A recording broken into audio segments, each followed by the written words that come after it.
China Congress ద్వారా భారత్‌ని ఎలా నష్టపరుస్తుంది అనే వీడియో రూపంలో మీ అందరికీ నేను చూయించాను. ఇప్పుడు అదానీ కెన్యా ఎయిర్‌పోర్ట్ డీల్ వల్ల కెన్యా ఎలా నష్టపోయిందనేది ఈ వీడియోలో చెప్తాను. అదానీ గ్రూప్‌తో డీల్ రద్దు చేసి అదానీ కంటే దాదాపు 50% ఎక్కువ కోట్ చేసిన చైనా కంపెనీ డీల్ కెన్యా ఎందుకు ఒప్పుకుంది? ఆర్థికంగా మరియు ప్రాజెక్ట్ ఖర్చు పరంగా చూస్తే అదానీ గ్రూప్ ప్రతిపాదనతో పోలిస్తే చైనా కంపెనీ ఒప్పందం కెన్యాకు స్పష్టంగా ఎక్కువ భారం మరియు నష్టమనే చెప్పాలి. దీనికి గల ప్రధాన కారణాలను రెండు కోణాల్లో చెప్పవచ్చు. నేరుగా 1 బిలియన్ అంటే సుమారు 8,500 కోట్లు అదనంగా భారం. ఎందుకంటే అదానీ గ్రూప్ ప్రతిపాదన విమానాశ్రయ ఆధునీకరణ మరియు విస్తరణను 1.85 బిలియన్ల అంచనా వ్యయంతో పూర్తి చేస్తామని పేర్కొంది. కానీ ఇదే ప్రాజెక్ట్ ని చైనా కంపెనీ 2.9 బిలియన్లకు దక్కించుకుంది. అంటే కేవలం నిర్మాణ వ్యయం పరంగానే కెన్యా ప్రభుత్వం చైనా కంపెనీకి దాదాపు 1.05 బిలియన్లు అంటే సుమారు 50% అదనంగా చెల్లించాల్సి వచ్చింది. మరి ఈ పెట్టుబడి భారం ఎవరిది?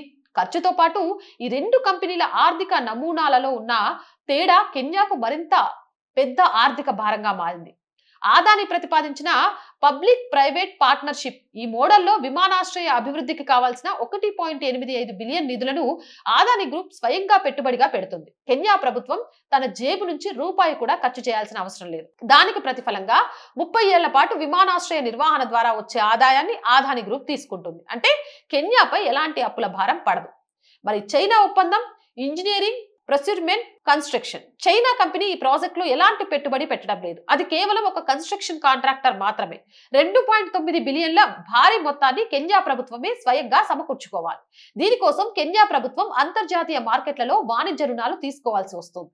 కెన్యాకు జరిగిన నష్టం ఏంటంటే కెన్యా ఇప్పటికే చైనా చేసిన అప్పుల వలలో చిక్కుకొని తీవ్ర ఆర్థిక సంక్షోభాన్ని ఎదుర్కొంటోంది.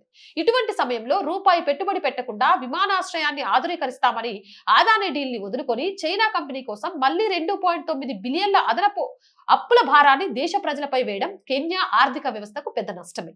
మరి కెన్యా ప్రభుత్వం ఈ నష్టాన్ని ఎందుకు ఒప్పుకుంది? ఇంత నష్టం కనిపిస్తున్నా కెన్యా అధ్యక్షుడు విలియం రూటో ఈ నిర్ణయం తీసుకోవడానికి ప్రధాన కారణం రాజకీయ ఒత్తిడి మరియు సార్వభౌమాధికార సెంటిమెంట్. అదానీ గ్రూప్ పై భారత్ లోను అమెరికా కోర్టు ఆరోపణల వల్ల కెన్యా ప్రజల్లో తీవ్ర వ్యతిరేకత వచ్చింది. మన దేశ ప్రధాన విమానాశ్రయాన్ని 30 ఏళ్ల పాటు ఒక విదేశీ ప్రైవేట్ సంస్థకు లీజుకు ఇచ్చి గులాంగిరి చేస్తామా అంటూ అక్కడి విమానాశ్రయ కార్మికులు ప్రతిపక్షాలు సమ్మెలు చేశారు. ఆ రాజకీయ ఒత్తిడిని తట్టుకోలేక ఎక్కువ ఖర్చైనా అప్పులు చేయాల్సి వచ్చినా సరే విమానాశ్రయ యాజమాన్యం కెన్యా ప్రభుత్వం చేతిలోనే ఉండేలా ఈ ఖరీదైన ఒప్పందాన్ని ఖరారు చేసుకున్నాయి. దీనివల్ల కెన్యా రాజకీయంగా గెలిచినట్లు కనిపించినా ఆర్థికంగా మాత్రం చైనా చేతిలో పెద్ద దెబ్బతింది. కెన్యా ప్రభుత్వం అదానీతో 2024లో డీల్ రద్దు కాగానే ఆ దేశ మాజీ ప్రధానమంత్రి రైలా ఒడింగా అదానీ ఒప్పందం చివరికి కుప్పకూలడానికి రాజకీయ జోక్యాన్ని నిందించారు. దీనివల్ల అదానీ గ్రూప్ జేకేఐఏ విమానాశ్రయం అలాగే మరియు కెట్రోకోను అంటే రెండిటిని 30 సంవత్సరాలు సుమారు 2.5 బిలియన్లకు నిర్వహించే పెద్ద అవకాశం కోల్పోయామని అని ఆయన చెప్పారు.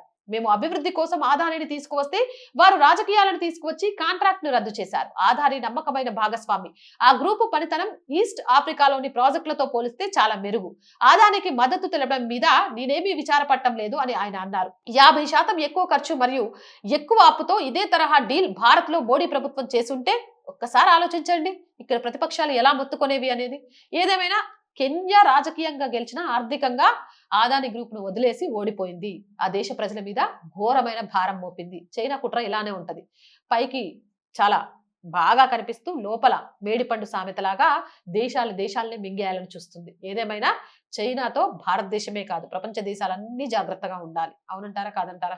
మీ అభిప్రాయం కామెంట్ చేయండి. జై హింద్, జై భారత్. మోర్ వీడియోస్ కోసం our group of channels our voice, our political, our Sanskriti 3 మన ఛానల్స్ వెంటనే సబ్స్క్రైబ్ చేయండి. కంటెంట్ బాగుంది అనిపిస్తే లైక్ చేయండి, షేర్ చేయండి. ఆర్థికంగా ఆర్ వాయిస్ కి మీ చేయూత చాలా అవసరం. ఆర్థికంగా సపోర్ట్ చేయాలి అంటే సబ్స్క్రిప్షన్ పక్కనే జాయిన్ అనే బటన్ ఉంది. 1 to 5 లెవెల్స్ ఉన్నాయి. ఏదో ఒక లెవెల్లో సపోర్ట్ చేయండి. లేదా స్క్రీన్ మీద గూగుల్ పే, ఫోన్ పేతో పాటు అకౌంట్ డీటెయిల్స్ ఉన్నాయి. మీకు తోచిన సహాయాన్ని అందించండి. వ్యాపార ప్రకటనల కోసం 8328 500 576 నెంబర్ని సంప్రదించండి. జై హింద్, జై భారత్.